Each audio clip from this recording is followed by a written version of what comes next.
le voyage nocturne et l'ascension du prophète Muhammad, paix sur lui. Une nuit empreinte de mystère et de lumière, dans les ténèbres paisibles de la Mecque endormie, le destin du monde allait être marqué par un événement extraordinaire. Le voyage nocturne, Al-Isra, et l'ascension, Al-Miraj, un miracle céleste où le prophète Muhammad fut transporté au-delà des limites du monde terrestre, touchant du regard les secrets des cieux. L'appel de la nuit. C'était une période de lourdes épreuves pour le messager d'Allah.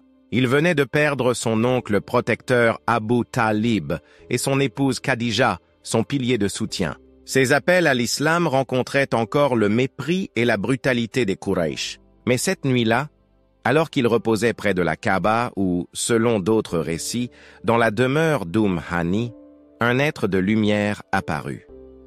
Gabriel. D'une main bienveillante, il éveilla le prophète et l'emmena vers une monture céleste, Al-Burak, un être d'une beauté éclatante, plus rapide que le vent, dont chaque foulée atteignait l'horizon.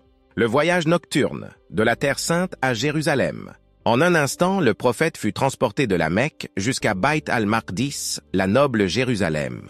Là, il trouva réunis les plus grands prophètes de l'histoire, Adam, Noé, Abraham, Moïse, Jésus et bien d'autres. Paix sur eux tous. Jibril le conduisit à l'avant, et Muhammad dirigea la prière pour eux. En cet instant solennel, il était confirmé comme le sceau des prophètes, l'héritier spirituel de la révélation divine. L'ascension, l'invitation divine. Puis, Jibril l'éleva vers les cieux. Aux portes du premier ciel, une lumière éclatante se déploya et un dialogue divin s'engagea. À chaque seuil céleste, il fut accueilli par les prophètes.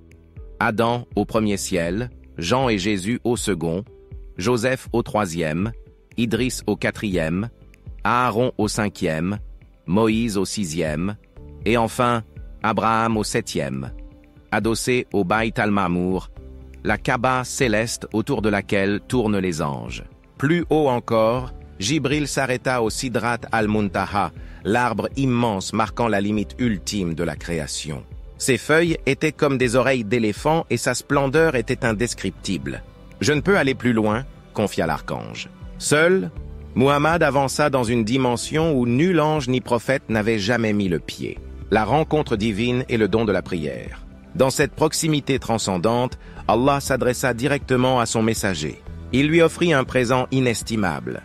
La prière, initialement prescrite 50 fois par jour. Sur le chemin du retour, Moïse l'exhorta à demander un allègement, connaissant la faiblesse de l'humanité. Après plusieurs allers-retours entre Allah et Moïse, la prière fut réduite à 5 obligations quotidiennes, tout en gardant la récompense de 50. Le retour est l'épreuve de la foi. En un clin d'œil, Muhammad fut ramené sur terre. À l'aube, il confia cette expérience à son peuple. Les mécréants se moquèrent de lui, mais Abu Bakr, sans hésitation, déclara « S'il l'a dit, alors c'est la vérité ». Dès lors, il fut surnommé As-Siddiq, le véridique. Lorsqu'ils le défièrent de décrire Jérusalem, Allah lui fit apparaître la ville sous ses yeux et il en livra une description exacte. Plus tard, la caravane qu'il avait mentionnée durant son voyage arriva comme il l'avait prédit, confirmant son récit. Un voyage au-delà du temps. Le voyage nocturne et l'ascension n'étaient pas seulement une récompense céleste pour apaiser le cœur du prophète, mais un message intemporel.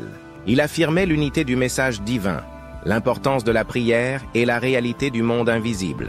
Ce fut une nuit où les cieux s'ouvrirent pour accueillir l'ultime messager. Une nuit où l'éternité et le temps s'entrelacèrent, témoignant du destin sacré de l'islam.